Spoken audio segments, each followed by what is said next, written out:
Salut à toutes et à tous, bienvenue sur ma chaîne Ciné Série Galaxy, ça me fait plaisir de vous retrouver aujourd'hui pour une nouvelle adaptation de jeux vidéo en film, cette fois-ci en film d'animation, sorti directement en DVD, Mortal Kombat Legends, Scorpion's Revenge.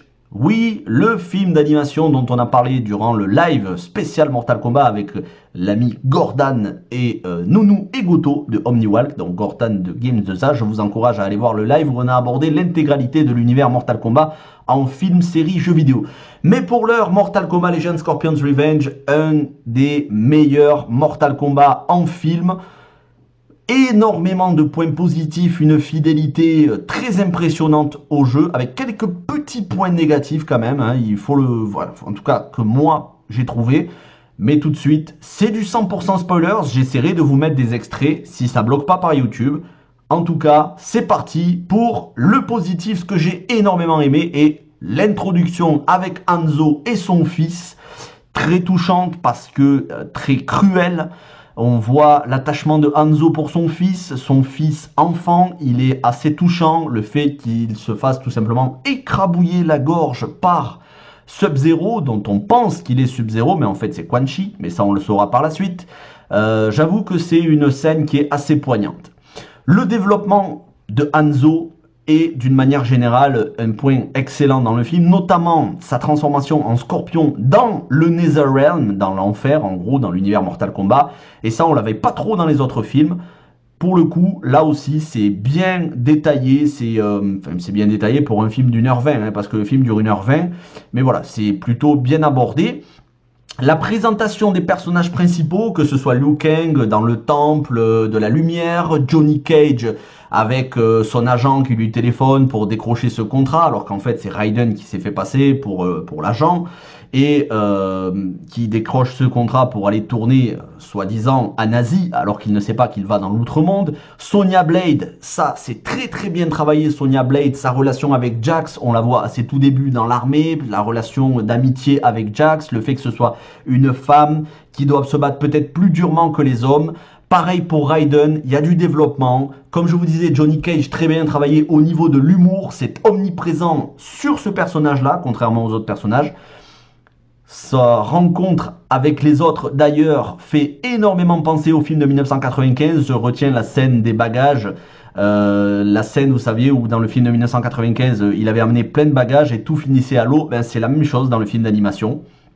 Sa rencontre avec Liu Kang et Sonya, sa rencontre avec Raiden, ça se passe à peu près dans la même... voilà, c'est à peu près la même chose que le film de Paul W.S. Anderson. La relation Sonya-Jax, comme je vous disais, donc, elle est bien travaillée pour le coup. On sent une réelle amitié entre les deux. D'ailleurs, ça va être d'autant plus difficile qu'elle va voir Jax se faire arracher les bras, contrairement au film de 2021 où c'était glacé les bras et détruit par Sub-Zero. Là, ça va être arraché les bras par Goro.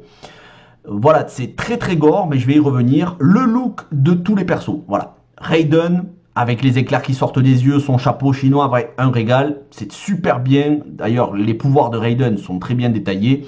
Quan Chi, qu'on n'avait pas vu dans les autres films. Pour le coup, Quan Chi, il est bien introduit. Au niveau des pouvoirs, il est assez impressionnant. Au niveau du look, on est totalement dans l'esprit des jeux. Il est fait mention de Shinnok et de l'amulette pour libérer Shinnok, donc ça peut faire penser aux jeux qui sont sortis après Mortal Kombat Trilogy, tous ceux sur PS2, PS3, PS4. La multitude des combattants, ça c'est ce qui m'a vraiment frappé. J'ai pas tout regardé, honnêtement je vais vous dire, il y a des personnages qui m'ont échappé, mais voilà, moi j'ai vu, il y a Reptile, Motaro, Baraka, Nitara et il y en a d'autres.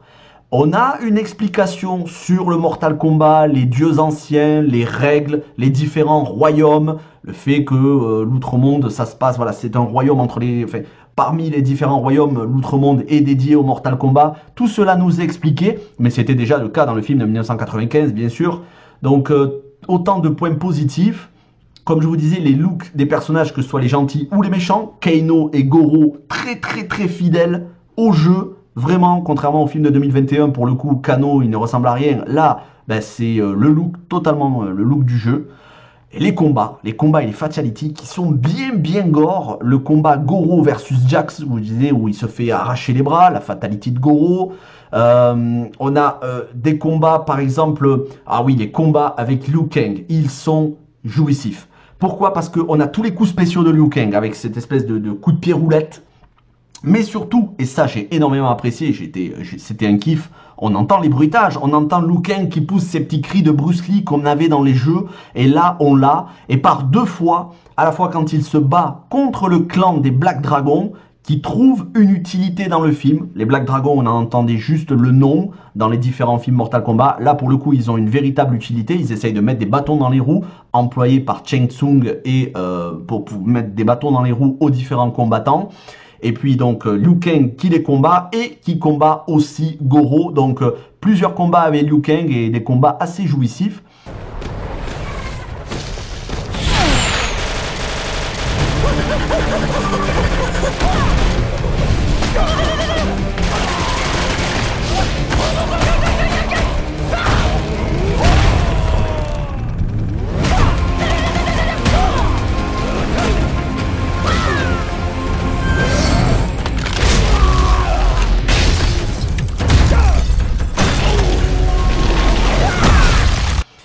Les pouvoirs de reptiles, là aussi. Les pouvoirs de reptiles, d'ailleurs, qui font penser à Predator, mais qui sont respectueux des jeux. Le combat Sonya versus Reptile est excellent. Pareil pour la relation Liu Kang et Kitana, qui était bien exploitée dans le film de 95, qui est absente du film de 2021, et qui là est présente, mais c'est embryonnaire, hein, c'est juste une scène de quelques minutes. Mais voilà, on sent que s'il y avait une suite, Kitana se joindrait au personnage, l'honneur du Kitana, la relation respectueuse, mutuelle entre les deux. On a un combat qui est exceptionnel, vraiment génial. C'est le combat Johnny et Sonya contre tous les autres monstres. Et alors tous les autres monstres, c'est Motaro, c'est ouais, il y a tous les autres. Motaro, il me semble qu'il y a Baraka qui revient, je crois. Bon, il y a plein d'autres personnages. En gros, c'est les deux contre tout le monde, contre Kano et tous les autres. Ça, c'est un régal. C'est vraiment un kiff, ce combat. L'intrigue entre Shang Tsung et Quan Chi, totalement absente des autres films et séries. Alors pour le coup, là, l'intrigue Shang Tsung-Quan Chi, vraiment bien développée. La mort de Goro, elle est ultra gore. C'est peut-être un point négatif, mais bon, je vais y revenir. La fin qui tease une suite avec Shao Kahn qui apparaît, ça, c'est excellent. Et enfin, et c'est peut-être le plus important puisque ça se rapporte à Scorpion, la relation entre Scorpion et les autres personnages, notamment avec Johnny Cage, qui ne fait pas que le débile avec un humour bof dans le film, mais qui a une réelle utilité puisqu'il est diplomate vis-à-vis de Scorpion, où il arrive à le faire changer d'avis avec l'aide de Raiden, hein, petit à petit, mais il arrive à lui faire prendre, on va dire, position pour les héros. Donc Johnny Cage qui a un rôle important vis-à-vis de Scorpion, et Scorpion dont on sent très clairement l'honneur du personnage. Il a un réel développement, on s'attache à ce personnage parce qu'on l'a vu avant qu'il soit Scorpion, on le voit à la fin, la rédemption, bref, presque que du bon. Si je devais trouver un défaut, paradoxalement, c'est peut-être trop gore à mon goût. J'avoue que j'ai bien aimé le film de 2021, j'aime bien les jeux, même si j'ai pas joué aux jeux les plus, voilà, PS2, PS3, PS4, mais j'avoue que le film est tellement gore, c'était peut-être un petit peu trop pour moi. Pour vous, ça vous dérangera peut-être pas si vous aimez ça, mais j'avoue que c'était un petit peu trop gore pour moi, j'aurais aimé que ça se calme un petit peu, quand même.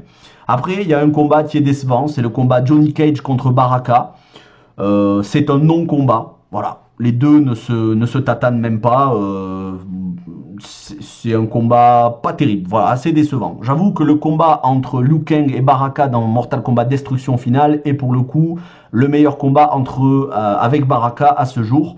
Et enfin, dernier point et non des moindres, c'est peut-être le point négatif du film, il n'y a pas le thème Mortal Kombat du film de 1995. Voilà, il n'y est pas, ni remixé, ni original.